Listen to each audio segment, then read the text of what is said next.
Hi, my name is Autif Kamal, and this is another episode of Be Logical.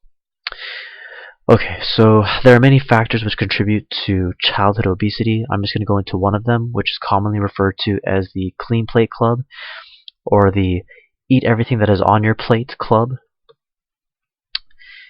And I have a question for you, which I'll express in the form of a conditional statement. If every kid had a full plate of food, would they eat everything on it? Would every single one of those kids eat all the food on their plates? My answer to that is not necessarily. Why is that? Well, we have to be precise in terms of the kinds of eating habits that there are. There is the clean plate kid, which will consume everything on their plate regardless of how much food is on it. And then there is the self-disciplined kid, who only eats until they are no longer hungry. They eat until they satisfy their hunger. Okay? Now, which one will eat more? Well, it still depends. We need to be precise about how much food they would have available to them. Because if the clean plate kid had less food available to them than the self-disciplined kid, it's possible that the clean plate kid would eat less than the self-disciplined kid. So now, let's say they have a 20-piece bucket of KFC chicken. Let's say that they have the same metabolism, same level of hunger, but they only differ in their ability to control their appetites. Okay? Now, which one of these types of kids will eat more? Hands down, it'll be the plate cleaning kid. Okay? Why is that? What is the origin of the difference between the two?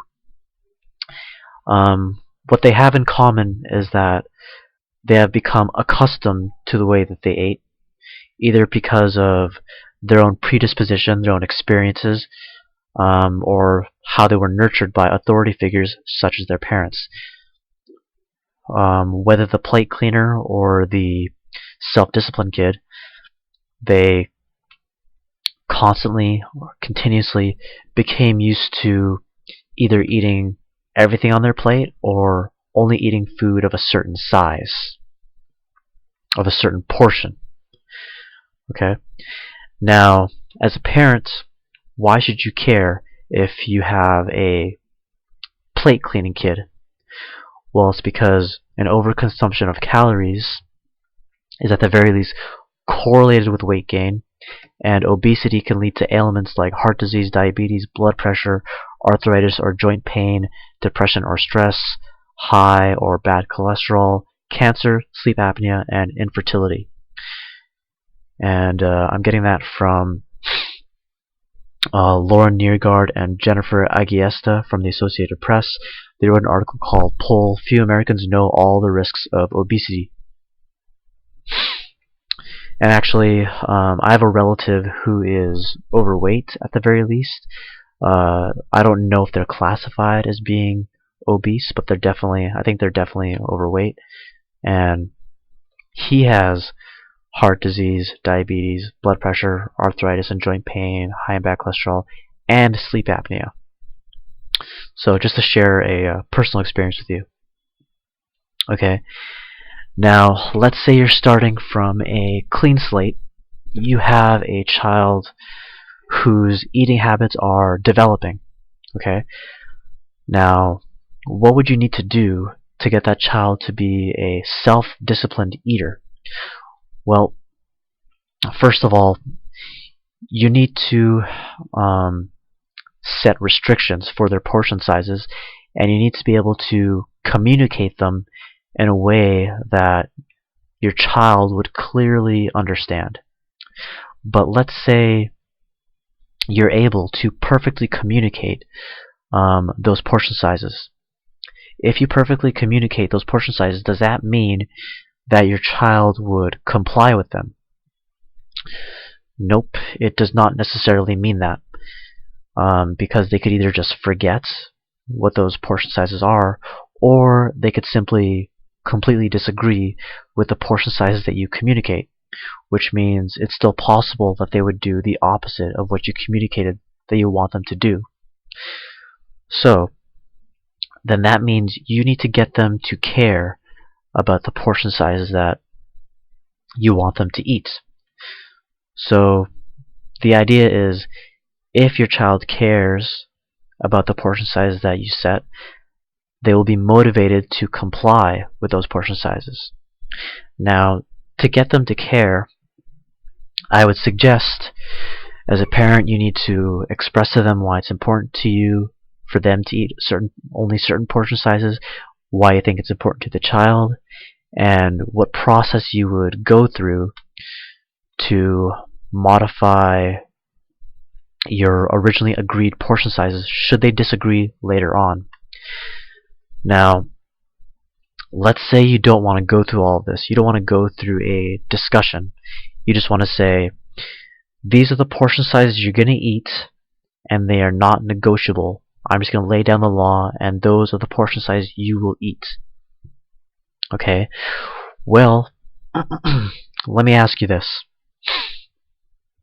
If you didn't care about what your child thought about their eating habits, would you have a discussion with them? And the answer is no, you wouldn't. Okay? Essentially, you're saying, I don't care what you think about your eating habits. Okay? And now you're opening up another possibility, and it's the following disjunctive proposition. Either they will eventually decode the message that you're saying, I don't care what you think, or they will not eventually decode that message. If they do eventually decode that message, they will feel disrespected, and that opens up the possibility that they will retaliate by doing the opposite of what it is you want them to do.